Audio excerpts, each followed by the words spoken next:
Sexual Assault, the series Protecting Yourself.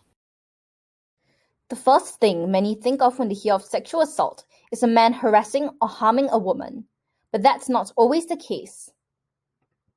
The first time a female was convicted of sexual assault was in April 2016. This was an especially unique case. The perpetrator in question, Sunika Ahmad, suffered from gender dysphoria and identified as male. In fact, the defendant had married 2 women, and the 13-year-old victim of sexual abuse in this case had no idea that her abuser was biologically female.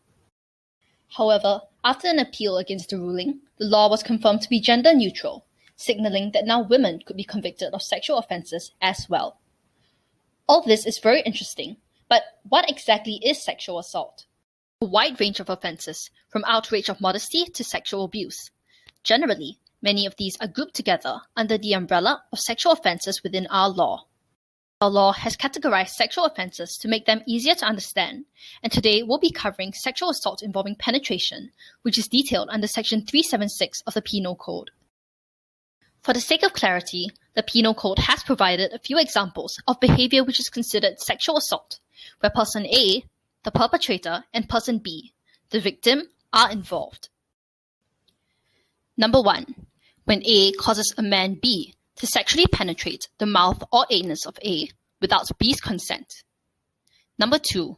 When A sexually penetrates with a tool or body part the vagina, anus, or mouth of B without B's consent. Number 3.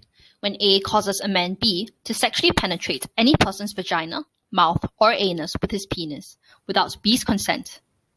Number 4. When A causes B to sexually penetrate with a tool or body part the vagina or anus of any person, including A or B, without B's consent. So this is starting to sound very similar to another offense we're familiar with, rape. What's the difference? Well, rape is one of the many forms of sexual assault, and both forms include sexual penetration. Conviction under both crimes carry penalties of 20 years imprisonment and a fine. But in terms of the legal definition, rape, as seen from Section 375, occurs when a man uses his penis to penetrate another person's vagina, anus, or mouth without the victim's consent. Sexual assault need not involve the man's reproductive organ. In fact, if person A is forced by person B to penetrate the vagina of another person, person B commits sexual assault, although indirectly, and while a woman cannot be a rapist, she can be accused of sexual assault. Much like sexual offences, there is a wide range of sentences meted out to offenders. Some are as short as a few months, while others involve lifetime imprisonment. What differentiates the convicted? Aggravating factors include: Number 1, the offender being in a position of trust. Number 2, serial or repeated nature of the offence.